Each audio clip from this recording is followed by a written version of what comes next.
Bonsoir, nous vous invitons à suivre avec nous un programme présenté par la Fédération des Églises Adventistes du 7e jour.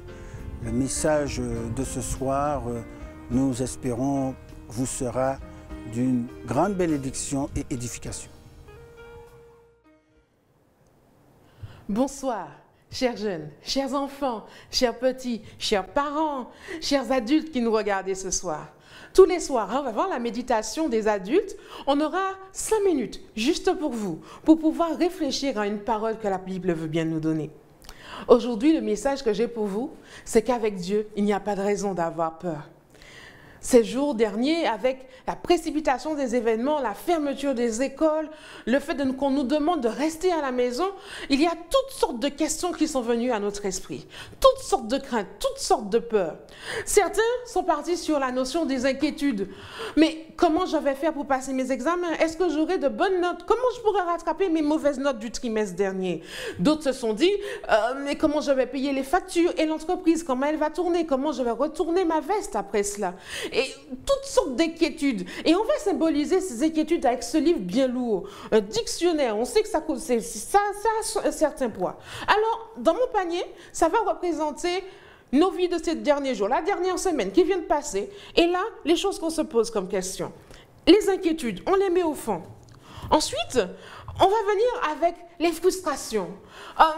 J'avais bien envie d'aller dans la cour pour jouer avec mes camarades. J'avais prévu de faire un concours avec XY. Ou encore, je voulais jouer à la PS4 chez maman avec mes camarades. Même ça, ce n'est pas permis. Les frustrations, ce que j'avais envie et que je ne peux pas faire. Et puis, il y a celui-là un peu plus lourd. Celui de l'isolation. Rester à la maison. On ne sait pas pendant combien de temps. Tout seul, avec maman, papa, ou encore mamie, ou papi, ou encore tati, ou tonton, ou encore avec la personne avec qui je suis, qui est en charge de moi. Je préfère encore rester dans ma chambre avec mon téléphone portable, mais même là, j'en ai déjà marre. Au bout d'un jour, au bout de 2, au bout de 3, l'isolation, c'est lourd.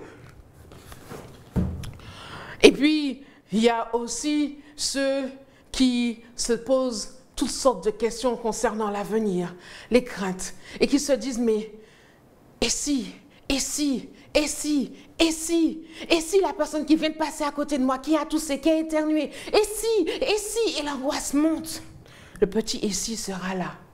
Et puis pour terminer, il y a aussi ceux qui sont malades, qui sont confinés parce qu'ils sont malades, parce qu'ils ont des signes de la maladie, parce que leurs parents ont été malades, parce qu'ils ont été en contact avec quelqu'un de malade, ou encore parce qu'ils connaissent la douleur de la maladie à cause de ceux qui sont à l'hôpital, en réanimation, ou encore qui sont sous les soins, sous l'observation des médecins.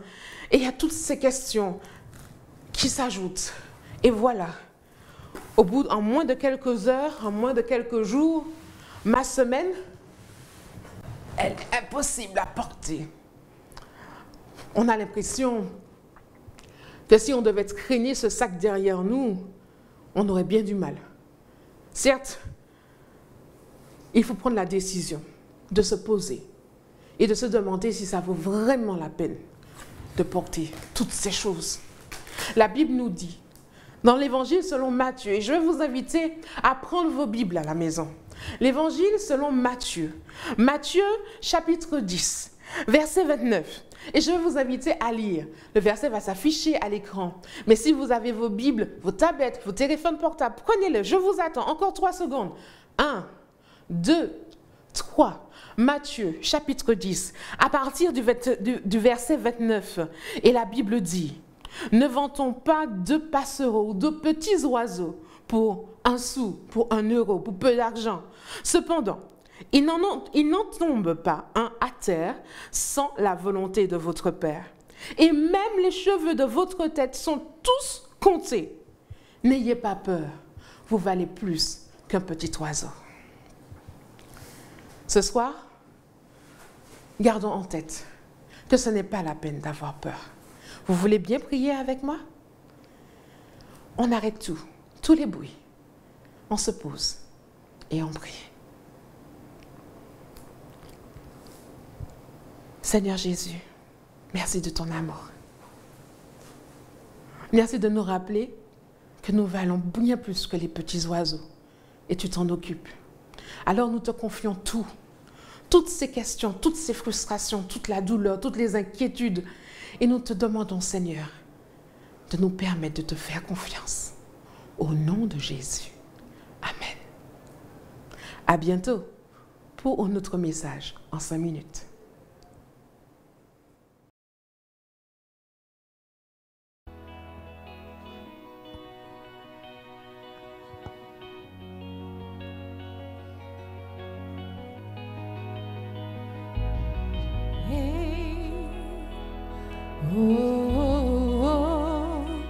Le nom de Jésus.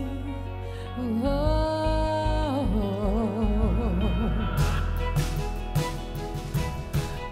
nom de Jésus, ce nom puissant.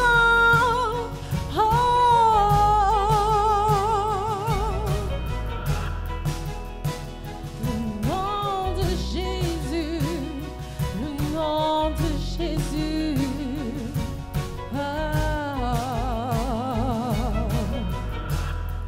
Ton nom est majestueux,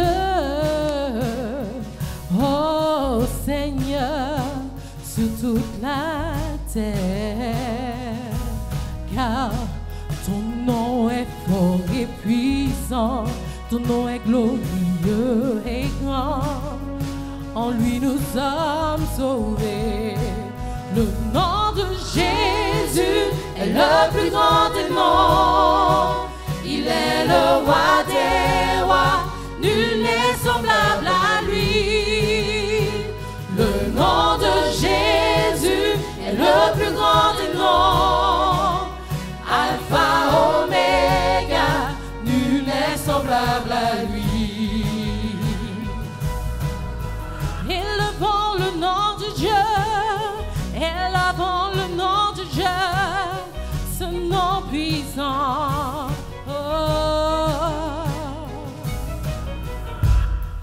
Ton nom est si doux, apaisant mon âme, yeah. Car en ton nom oui, nous vaincrons, en son nom il y a la victoire, son nom est tout puissant. Le nom de Jésus est le plus grand des noms. Il est le roi des rois, nul n'est semblable à lui. Le nom de Jésus est le plus grand des noms. Alpha, Oméga, nul n'est semblable à lui. Dites, le nom de Jésus est le plus grand des noms. Il est le roi des rois, nul n'est semblable à lui. Le nom de Jésus est le plus grand des noms. Alpha, Oméga, nul n'est semblable à lui. Sachez que tous les autres dieux sont des faux dieux. Jésus est mort ressuscité. Oui, nous l'élevons. En ton nom, tous genoux fléchissent. En ton nom, nous sommes sauvés. Nous invoquons son nom. Invoque son nom. Jésus. Invoque son nom. Jésus. Invoque le nom. Jésus. Oh, Jésus. Levez vos voix. Jésus. Invoque son nom. Jésus. Dieu puissant. Jésus. Jésus. Jésus. Jésus. Oui, Jésus. Jésus. Jésus. Jésus. Jésus. Tu peux appeler le nom.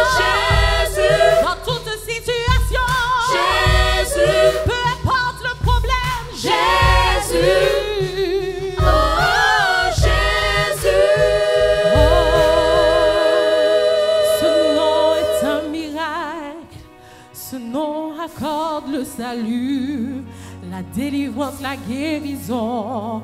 Élevons nos mains vers Jésus. Les aveugles peuvent voir ce nom. Le cancer part à travers ce nom. La maladie disparaît à travers ce nom. Yeah, invoque le nom. Jésus. Quel est le nom? Jésus. Appelez le nom. Jésus. Oh, oh, oh, Oh, Jésus. Pour la famille. Jésus. Sur nos enfants. Jésus. Oui, appelons le nom de Jésus. Oh, oh, oh, Oh, Jésus. Jésus. appelons ce nom puissant. Jésus. Invoquons-le dans ce nom. Jésus. Oh, Jésus. Dans nos affaires. Jésus. Dans notre quotidien. Jésus. Appelons le nom de Jésus. Jésus. Oh, Jésus. Peu importe la situation, le nom de Jésus est si grand. Il nous guérit, nous donne la force d'avancer, de continuer chaque jour. Oh, Jésus, tu es si bon pour nous. Oh, invoquons son nom, ce magnifique nom. Invoquons le nom de Jésus.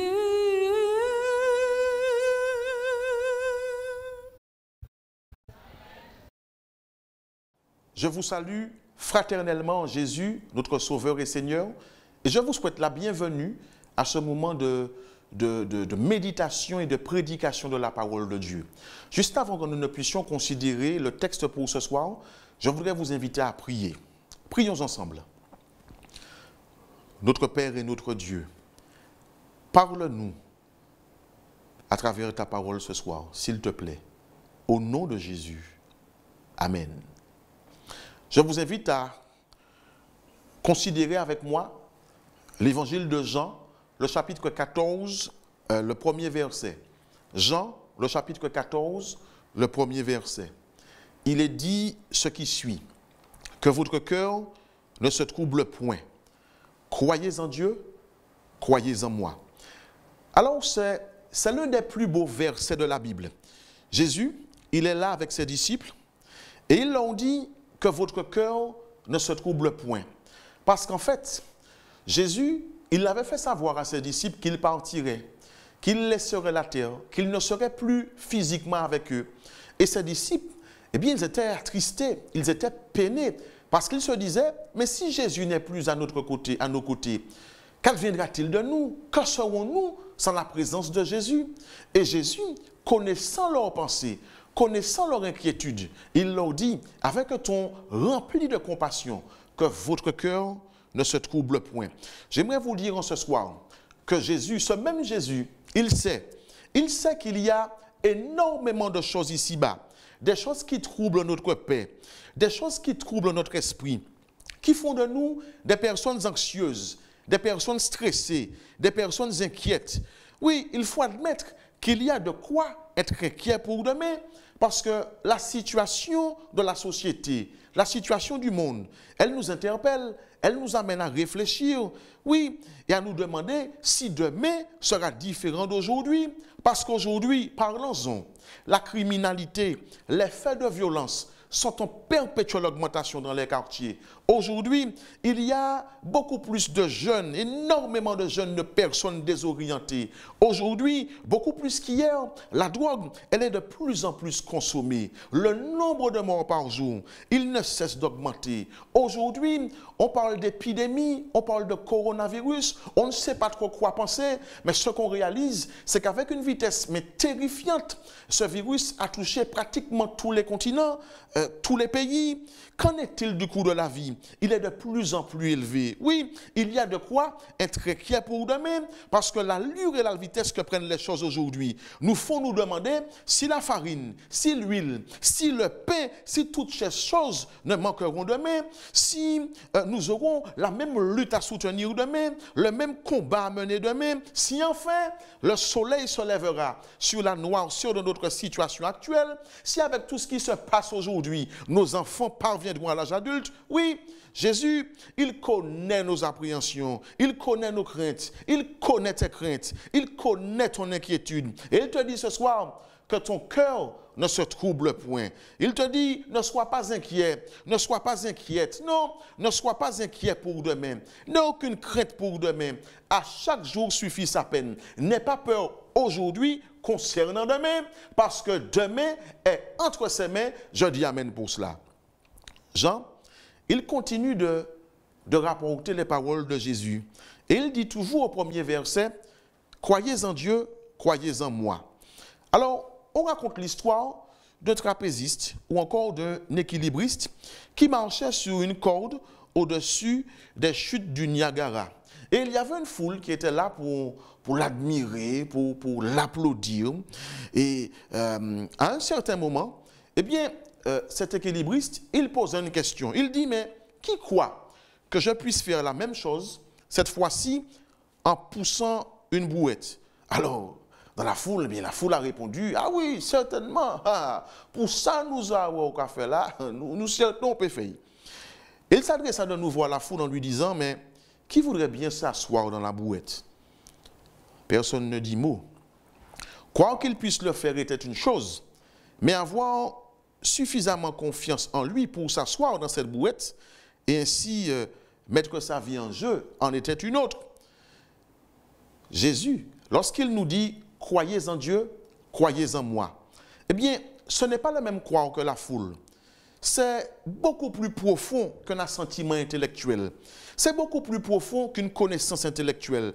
Le mot « croire » employé par Jésus ici signifie être sûr de lui. C'est être convaincu de ce qu'il dit. C'est le prendre au mot. C'est se fier à lui. De plus, le mot « croire » renferme l'idée d'une action durative, d'une action continue. Oui, Jésus, il nous invite à croire en lui à cette heure, mais également à l'heure suivante.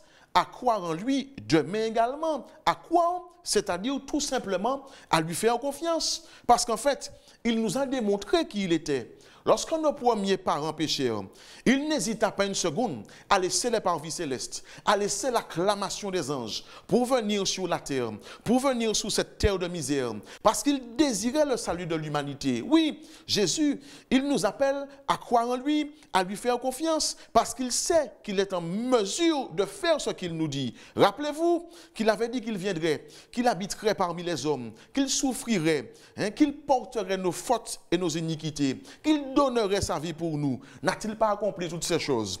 N'a-t-il pas fait ce qu'il avait dit? Jésus, il a toujours tenu ses promesses. Oui, Jésus, il a toujours tenu ses promesses. Et en vertu de cela, il peut se permettre de te dire, crois en moi, fais-moi confiance, laisse-moi diriger pour toi, laisse-moi gérer pour toi, tu peux compter sur moi. Oui, avec moi, tu ne seras jamais déçu, n'aie pas peur d'être trompé. Non, parce que tu ne le seras pas. Non, n'ai-je pas accompli tout ce que j'avais dit? N'ai-je pas fait ce que j'avais annoncé?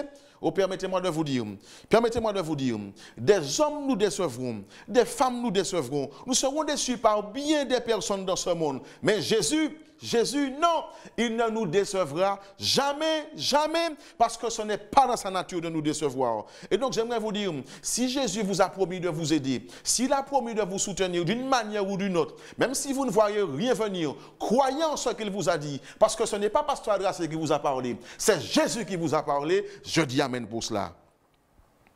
Oh, même lorsque nous sommes infidèles, Jésus, lui, il demeure fidèle. Il dit que votre cœur ne se trouble point. Croyez en Dieu, croyez en moi.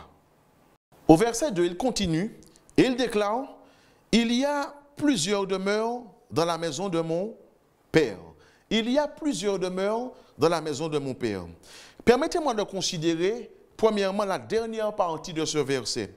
Il dit, dans la maison de mon Père, dans la maison de son Père. Nous comprenons par ces paroles qu'il y a un autre lieu, un autre monde, un autre endroit où vivre est possible. Je dis que par ces paroles, dans la maison de mon Père, dans la maison du Père, nous comprenons qu'il y a une autre contrée, un autre pays, une autre localité où vivre est possible. Et Jésus, c'est lui qui nous y invite. Et s'il nous y invite, eh bien c'est certainement parce que ce lieu est différent de celui que nous connaissons ici-bas. S'il nous y invite, c'est certainement parce qu'il n'est en rien comparable avec celui dans lequel nous vivons. Parce que ce dernier, dans ce monde ici-bas, vivre devient de plus en plus pénible. Vivre devient de plus en plus difficile. Oui, dans ce monde ici-bas, chaque jour, nous faisons face à des difficultés. Chaque jour, il nous faut nous battre, il nous faut lutter. Chaque jour, nous faisons face à la précarité. Chaque jour, dans ce monde ici-bas, eh bien, nous sommes de plus en plus malades et embêtés par les soucis de la vie. Dans ce monde ici-bas, dans notre petite Martinique, Jésus dit que votre cœur ne se trouble point. Croyez en Dieu, croyez en moi. Jean, il continue de rapporter les paroles de Jésus au verset 2, il dit ce qui suit. Il y a plusieurs demeures dans la maison de mon Père. Permettez-moi de considérer premièrement la dernière partie de ce verset, dans la maison de mon Père. Par ces paroles, nous comprenons qu'il y a un autre lieu, qu'il y a une autre demeure, un autre monde où vivre est possible. Jésus déclare dans la maison de mon Père. Donc nous comprenons qu'il y a une autre contrée, un autre pays, une autre localité où vivre est possible. Et si Jésus nous y invite, eh bien c'est certainement parce que celui est différent de celui que nous connaissons ici-bas. S'il nous y invite, c'est certainement parce qu'il n'est en rien comparable à celui dans lequel nous vivons actuellement. Parce que dans ce dernier, dans ce monde ici-bas, vivre devient de plus en plus pénible. Vivre devient de plus en plus difficile. Oui, dans ce monde ici-bas, toutes les 2 secondes, une personne meurt du cancer. Toutes les 40 secondes, une personne se suicide. Toutes les 4 secondes, une personne meurt du tabac. Par seconde, plus de 2 kilos de cannabis sont consommés. Dans ce monde ici-bas, chaque jour, 903 personnes se font violer.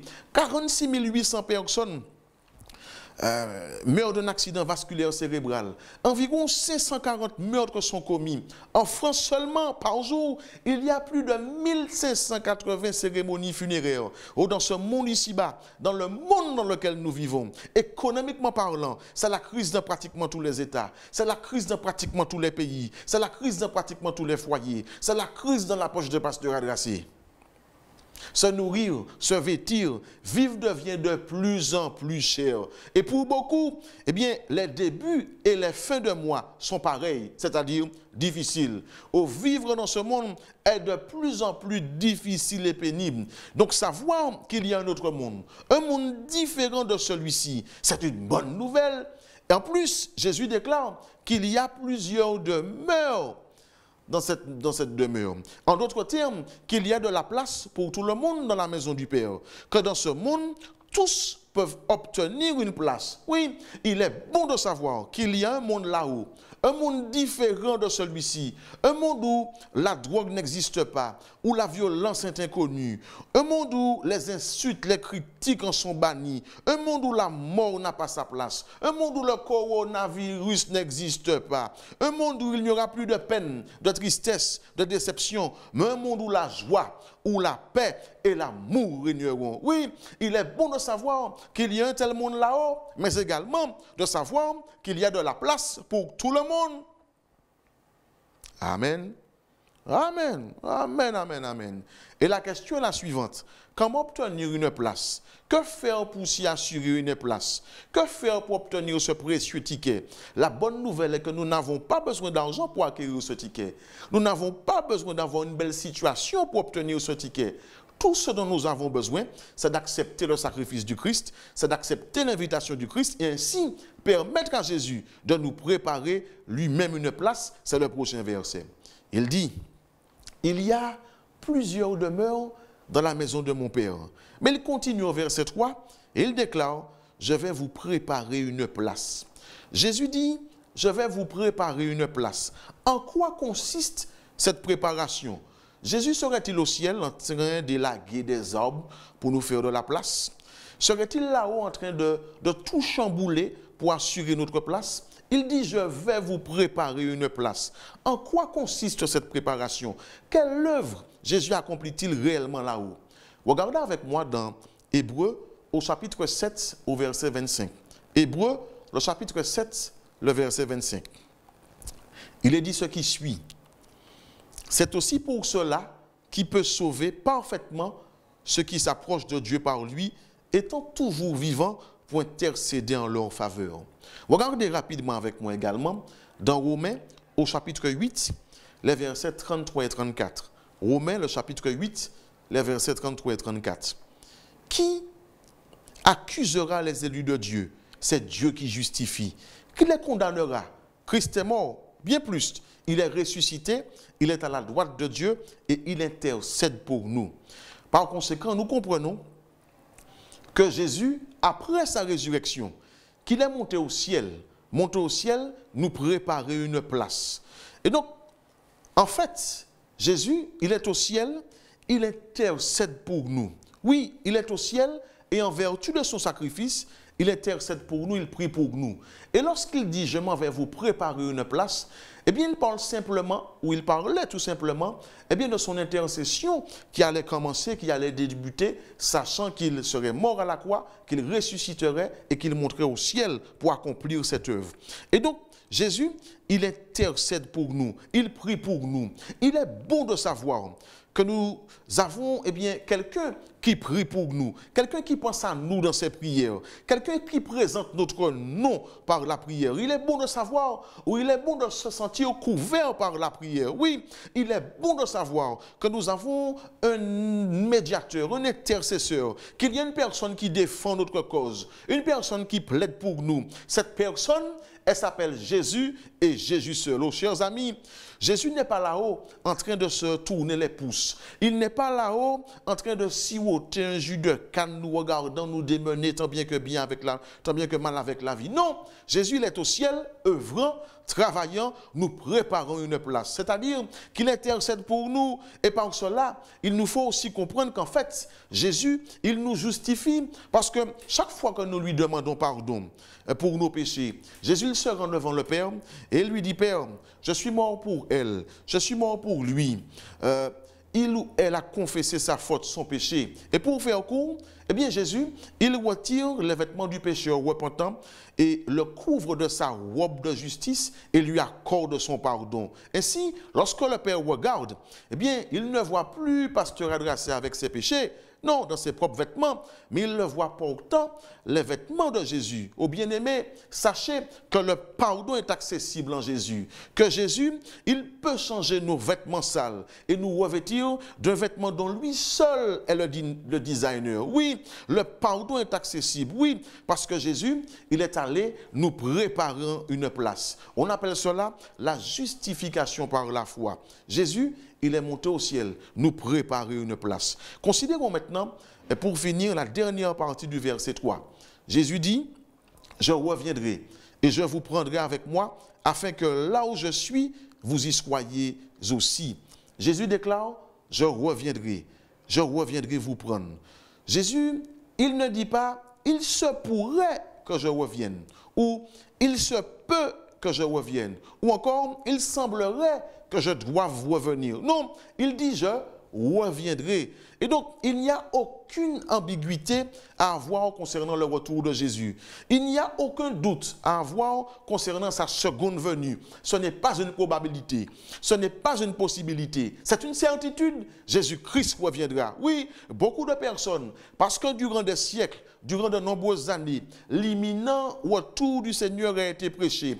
La proximité du retour du Sauveur a été proclamée. Eh bien, elles disent, nous n'étions que des enfants à cette époque. Aujourd'hui, parvenu à l'âge adulte, Jésus, nous ne l'avons toujours pas vu il n'a toujours pas fait son apparition. Et ces personnes, elles se demandent s'il est bon, s'il est sage de continuer à croire au retour du Seigneur, si Jésus reviendra vraiment un jour. Mais permettez-moi de vous dire, si les prophéties relatives à la première venue de Jésus se sont réalisées, si les prophéties relatives à sa première venue se sont accomplies, d'ailleurs, l'histoire même confirme que Jésus est bien venu, nous disons bien avant et après Jésus-Christ, eh bien, à combien plus forte raison, celles relatives à sa seconde venue se réaliseront également. Lorsque vous lisez le chapitre 24 de l'épître ou de l'évangile de Matthieu, eh bien, vous pouvez vous rendre compte qu'il y a 4 types de signes qui sont énumérés. Et lorsque nous regardons autour de nous, lorsque nous considérons la situation de la société, du monde, eh bien, nous voyons l'accomplissement de ces 4 signes, des signes dans le monde social, dans le monde politique, dans le monde religieux et physique. Oui, lorsque nous regardons autour de nous, eh bien, nous sommes obligés de constater l'accomplissement de ces signes. Et donc, Jésus, il reviendra. Que nous soyons prêts ou pas, que nous y croyons ou pas, il reviendra. Et cela, c'est une merveilleuse espérance, oui. Et Jésus, il veut que nous soyons, il veut que nous puissions croire, avoir confiance en ce qu'il nous dit. Il reviendra et un jour, nos souffrances finiront. Il reviendra, un jour, nos problèmes finiront. Il reviendra et il nous prendra avec lui. Parce que Jésus, il nous veut près de lui. Il reviendra et il nous délivrera. Et cette fois-ci, il ne reviendra pas en tant que bébé dans une étable. Cette fois-ci, il ne sera pas crucifié sur une croix. Cette fois-ci, personne ne pourra se moquer de lui. Non, mais cette fois-ci, il reviendra en tant que roi des rois et seigneur des seigneurs. Cette fois-ci, il reviendra en tant que Dieu de l'univers. Cette fois-ci, il reviendra avec des myriades et des myriades d'anges. Il reviendra et tout œil le verra, même ceux qui l'ont percé. Jésus reviendra, c'est une certitude, mais toi, mais nous, sommes-nous réellement prêts? Prions. Notre Père et notre Dieu, merci de nous réconforter à travers ce message. Tu nous appelles à ne pas craindre pour demain, parce que tu es bel et bien vivant et nos vies sont entre tes mains. Tu nous appelles à te faire confiance. Tu nous appelles à croire en ta promesse de retour.